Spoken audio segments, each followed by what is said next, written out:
हरे कृष्णा दोस्तों, स्वागत है आपका मेरे चैनल में। आज मैं आपको भगवत गीता अध्याय 5 का सारांश दूंगी और सरल भाषा में समझाऊंगी, जिसे आप अपनी ज़िंदगी में उतार सकते हैं और अपनी ज़िंदगी को सहज सफल बना सकते हैं।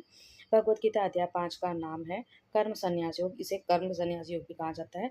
इस अध्याय में अर्जुन भगवान श्री कृष्ण से एक बहुत ही महत्वपूर्ण सवाल पूछते हैं। अर्जुन कहते हैं, हे कृष्ण, कभी आप कर्म त्याग यानी संन्यास की बात करते हैं, तो कभी कर्म योग की बात करते हैं। आखिर मेरे लिए श्रेष्ठ मार्ग है कौन सा? आज के टाइम में भी मनुष्य, आज के समय में भी इंसान, यही हर इंसान के सवाल में लगभग यही सवाल है। क्या सफलता पाने के लिए दुनिया दुनिया छोड़नी पड़ेगी? क्या अध्यात्म का मतलब केवल जंगल में जाकर तपस्या करना है? क्या परिवार और जिम्मेदारी के साथ भी आध्यात्मिक जीवन जिया जा सकता है? यानी परिवार, अपनी गृहस्थ जीवन में भी हम संन्यास कर सकते हैं। भगवान श्री कृष्ण इस अध्याय में सभी सवालों का बहुत सरलता और गहरा उत्तर देते हैं।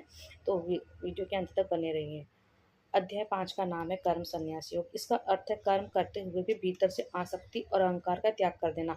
मैं ही कर रहा हूँ, मैं ही कर रहा हूँ, ये बार बार ये कई इंसानों के मन में आ जाता है। तो ये अहंकार छोड़ देना ही कर्म संन्यास हो गया। भगवान श्री कृष्ण बताते हैं कि केवल काम छोड़ देना ही सच्चा संन्यास नहीं है। सच्चा सन्यासी वह है जो बिना स्वार्थ, बिना फल की इच्छा और बिना अहंकार के अपना कर्तव्य निभाता है। आज के समय में भी यही सबसे बड़ी सीख है। हम नौकरी करें, व्यापार करें, पढ़ाई करें, परिवार संभालें, अगर हम अपने कर्म को ईश्वर को समर्पित करें तो वह कर्मयोग बन जाता है। अपना यानी हर काम ईश्वर को समर्पित कर दीजिए, वो कर्मयोग बन जाता है। अर्जुन का प्रश्न उस समय था, अर्जुन भ्रमित थे, उन्हें समझ नहीं आ रहा था कि कर्म करना श्रेष्ठ है या सब कुछ छोड़ देना। तब भगवान श्री कृष्ण कहते हैं, दोनों मार्ग अच्छे हैं, लेकिन कर्मयोग अधिक सरल और श्रेष्ठ है।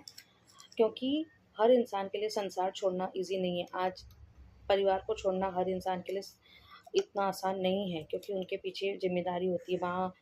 माँ बाप, बच्चे होते हैं, उन्हें छोड़ देना इतना इजी नहीं है। तो लेकिन इंसान के हाथ में कर्म करना तो है, इसलिए कर्मयोग सबसे अधिक सरल और श्रेष्ठ है, क्योंकि हर इंसान इतना आसानी से संसार नहीं छोड़ सकता। श्री कृष्ण कहते हैं, जो व्यक्ति बिना आसक्ति के कर्म करता है वही सच्चा योगी है। इसका मतलब ये है कि इसका ये मतलब नहीं कि हमें काम छोड़ देना चाहिए, बल्कि हमें काम करते समय अपने मन को शांत और स्वार्थ से मुक्त रखना चाहिए।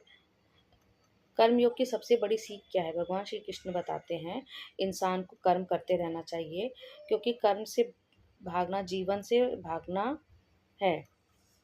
यानी अपने काम करते रहो, कर्म से भागना अपने ही जीवन से भागने के बराबर है।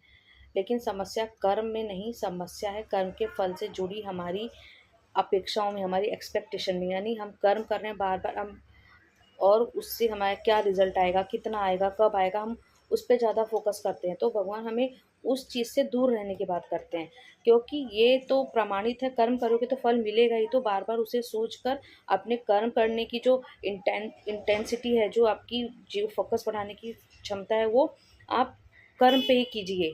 आप उसके रिजल्ट के ऊपर उतना मत भागिए।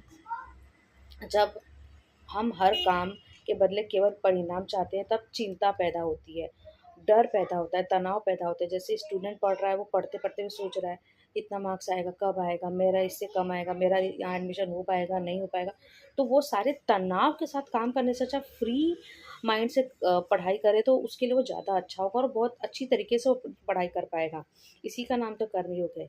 लेकिन इसीलिए कहा जाता है, जब इंसान अपना बेस्ट देखकर, अपना सर्वश्रेष्ठ देखकर परिणाम ईश्वर पर छोड़ देता है, तब मन शांत हो जाता है। और यही तो है कर्मयोग। आज अगर कोई विद्यार्थी, जैसे कोई स्टूडेंट की मेहनत पर ध्यान दे और रिजल्ट की चिंता छोड़ दे, जैसे कोई कर्मचारी है ऑफिस का, ईमानदारी से काम करे, हर समय प्रमोशन के तनाव में ना रहे, इंसान लोगों की मदद करे बिना बदले की उम्मीद के, तो यही तो है गीता का कर्मयोग। इस अध्याय में भगवान श्री कृष्ण ये भी बताते हैं कि सच्चा संन्यास क्या है। आखिर संन्यास है क्या? जंगल में जाके तप करना, संन्यास लेना, कंठी माला करना, क्या यही संन्यास है? तो ये सारे प्रश्नों का उत्तर भी भगवान इस अध्याय में बता रहे हैं। अक्सर लोग सोचते हैं संन्यास का मतलब है घर छोड़ देना, साधु बन जाना, दुनिया से दूर चले जाना, हिमालय पे मंत्र जप करना। लेकिन श्री कृष्ण कहते हैं, अगर मन में इच्छा, क्रोध, अहंकार, लालच भरा है, तो जंगल में भी जाकर इंसान को शांति नहीं मिलती। दूसरी तरफ अगर कोई व्यक्ति संसार में रहकर भी अपने मन को नियंत्रित कर लेता है तो वही सच्चा सन्यासी है। यानी असली त्याग बाहर का नहीं, अंदर का होना चाहिए। हमें अहंकार छोड़ना है, लोभ छोड़ना है, दूसरों से अपना तुलना करना छोड़ना है। हर परिस्थिति में हमें स्टेबल रहना है, यानी संतुलित रहना है। अब समान दृष्टि की शिक्षा भी इस अध्याय में भगवान श्री कृष्ण हमें देखते हैं। इक्वल, भगवान श्री कृष्ण ने एक बहुत ही सुंदर बात कहते हैं। वे बताते हैं कि ज्ञानी व्यक्ति हर इंसान में परमात्मा को देखता है, चाहे अमीर हो, गरीब हो, विद्वान हो, साधारण हो, सिंपल हो, सब में ईश्वर मौजूद है। और एक ज्ञानी व्यक्ति हर इंसान में उसमें परमात्मा का रूप देखता है। आज दुनिया में अधिकांश समस्याएं इसलिए हैं क्योंकि लोग जाति, धर्म, पैसे और पोस्ट पद के आधार पर एक दूसरे को अलग मानते हैं। लेकिन भगवत गीता हमें सिखाती है हर जीव में परमात्मा का अंश है। जब इंसान यह समझ लेता है तो उसके मन में घृणा समाप्त हो जाती है। मतलब हर किसी को इक्वल तरीके से देखिए। मंत्र मन को नियंत्रित करना क्यों जरूरी है, ये भी इस अध्याय में आता है। भगवान श्री कृष्ण कहते हैं कि संसार का इंसान का सबसे बड़ा मित्र ही उसका मन है और सबसे बड़ा शत्रु भी उसका मन है। अगर मन नियंत्रित है तो इंसान कठिन परिस्थितियों में भी शांत रह सकता है। लेकिन अगर मन इच्छाओं और क्रोध के पीछे भागता है तो इंसान कभी सुखी नहीं रह सकता। आज के समय में लोग बाहर से सफल दिखते हैं लेकिन अंदर से बेचैन है क्योंकि उनका मन शांत नहीं है। गीता कहती है जिस इंसान ने अपने मन को जीत लिया तो उसने दुनिया को जीत लिया। इसलिए दुनिया को जीतना बहुत ईजी है। अपने आप पे ही नियंत्रण पाना है, अपने आप के, अपनी इंद्रियों पे, अपने मन पे विजय प्राप्त कर लो, अपनी दुनिया विजय कर ली। हमें शांति कैसे मिल जाएगी? अध्याय 5 का सबसे सुंदर संदेश यह है, सच्ची शांति कैसे प्राप्त करें। भगवान श्री कृष्ण कहते हैं जो व्यक्ति कर्म के फल की इच्छा को छोड़ देता है, अपने मन को नियंत्रित करता है और सब में ईश्वर को देखता है, अपने कर्म को ईश्वर को समर्पित करता है, वही सच्ची शांति प्राप्त करता है। आज हर इंसान शांति चाहता है लेकिन लोग शांति को बाहर खोजते हैं, पैसे में, लोगों में, चीज़ों में, यहाँ सब खोजते हैं। गीता कहती शांति बाहर नहीं बल्कि अंदर है। जब मन इच्छाओं से मुक्त हो जाता है तभी असली आनंद मिलता है। अब सवाल आता है हम इस ज्ञान को अपनी ज़िंदगी में कैसे उतारें। भगवत गीता की इस 5 का जो मैंने आपको बताया उसे हम अपनी ज़िंदगी में कैसे उतारें। सबसे पहले सीख, अपने काम को पूरी ईमानदारी से करें और परिणाम को लेकर बहुत ज़्यादा चिंता ना करें। दूसरी सीख, दूसरों से अपना कंपेयर करना, अपनी तुलना करना बंद करें क्योंकि हर इंसान का जीवन अलग है।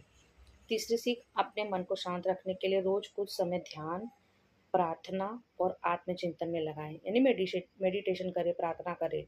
चौथी सीख, हर इंसान के साथ सम्मान और प्रेम से व्यवहार करें।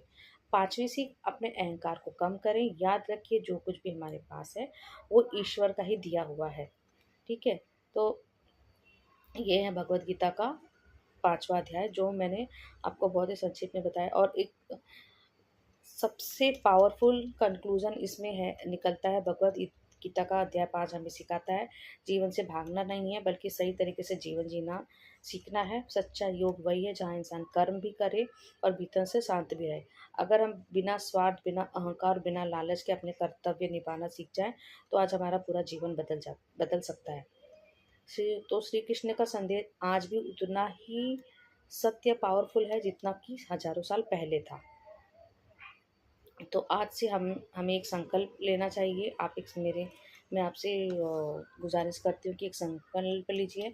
हम अपनी काम पूरी निष्ठा से करेंगे लेकिन अपने मन को चिंता और अहंकार से मुक्त रखने का प्रयास करेंगे। यही गीता का ज्ञान है और यही कर्मयोग है और यही सच्ची शांति का मार्ग है। जय श्री कृष्ण दोस्तों।